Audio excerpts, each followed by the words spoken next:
Shrimad home remedies में आपका स्वागत है। और हम आपको बताएंगे कि आज भी भगवान का शिव एक रूप इस धरती पर जीवित है।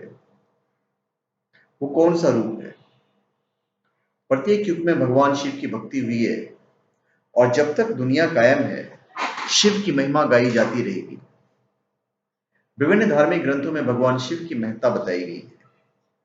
भगवान शिव पंचदेवों में सूर्य, गणेश, गौरी, विष्णु और शिव के प्रधान देव हैं। शिव पुराण के अनुसार शिव ही ऐसे भगवान हैं जो शीघ्र प्रसन्न होकर अपने भक्तों को मनचाहा वर दे देते हैं। पर क्या आप जानते हैं कि सभी पर अनुकंपा करने वाले भगवान शिव का अपने ससुर से मतभेद कैसे उत्पन्न हुआ और उनके भक्त क्यों शमशान में निवास करते हैं? तो ये हम आपको इसके बारे में पौराणिक कथा के बारे में आपको बताते हैं। भगवान शिव के ससुर प्रजापति दक्ष किसी विशेष सभा में गए। उनको वहां आया देखकर सभी सभासद आदर में खड़े हो गए, परंतु ब्रह्मा जी और भगवान शिव अपने स्थान पर बैठे रहे। दक्ष ने सोचा कि ब्रह्मा जी तो मेरे पिता हैं, इसलिए वो मेरे आदर में खड़े नहीं हुए, मगर इस शिव को तो मैंने अपनी कन्या दी है और इस नाते तो इसका मुझे प्रणाम करना बनता था।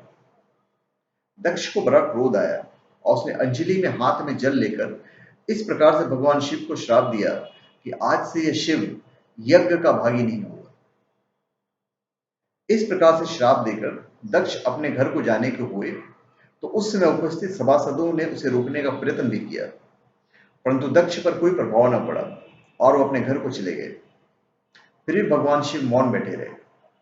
नंदी को बड़ा क्रोध आया और वह बोला कि यहाँ उपस्थित सभासदों, दक्ष तथा उसके वचनों को सुनने वाले को श्राप देता हूं कि इस दुष्ट ने महादेव को साधारण मनुष्य समझकर श्राप दिया है और इस कारण वह ज्ञानी और तत्व विमुख होकर स्त्री की कामना करने वाला कामी हो और देहाभिमान हो, पशु के समान, बकरी के समान देह वाला होगा। और जिन ब्राह्मणों ने अभिमान के कारण अनुवादन किया है वह विद्वान तथा ज्ञानी होने पर भी बुढ़ापे में ज्ञान रहित हो और दरिद्र होकर अपने ज्ञान को धन की कामना से बेचने वाला हो और सब भूख बुझाने के लिए सब वर्णों का अन्न भक्ष करने वाला, घर में भिक्षा मांगने वाला हो। जब नंदी ने दक्ष के साथ साथ ब्राह्मणों को इस प्रकार श्राप दे दिया तो भृगु ऋषि को बहुत क्रोध आया। उन्होंने सभी शिव भक्तों को श्राप देते हुए कहा कि जो कोई शिव जी का व्रत तथा उसका पूजन करेंगे वे सभी धर्म के प्रति पादक, वेद शास्त्रों से विपरीत चलने वाले पाखंडी हो जाएंगे। वे भ्रष्टाचारी होकर जटा धारण कर भस्म देह में मलकर शिव दीक्षा में प्रवेश करेंगे। वे लोग मदिरा मांस भक्षण करेंगे और कानों को फाड़कर मुद्रा पहनेंगे, जहां तहां शमशान में निवास करेंगे।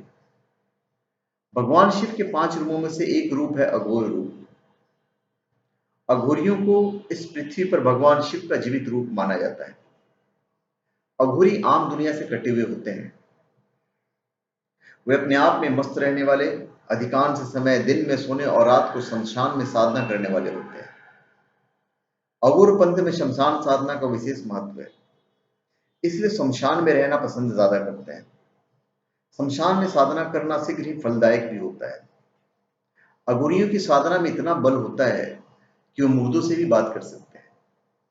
तो धन्यवाद। आप हमारे चैनल पे सब्सक्राइब करें और अपने कमेंट दीजिए। धन्यवाद।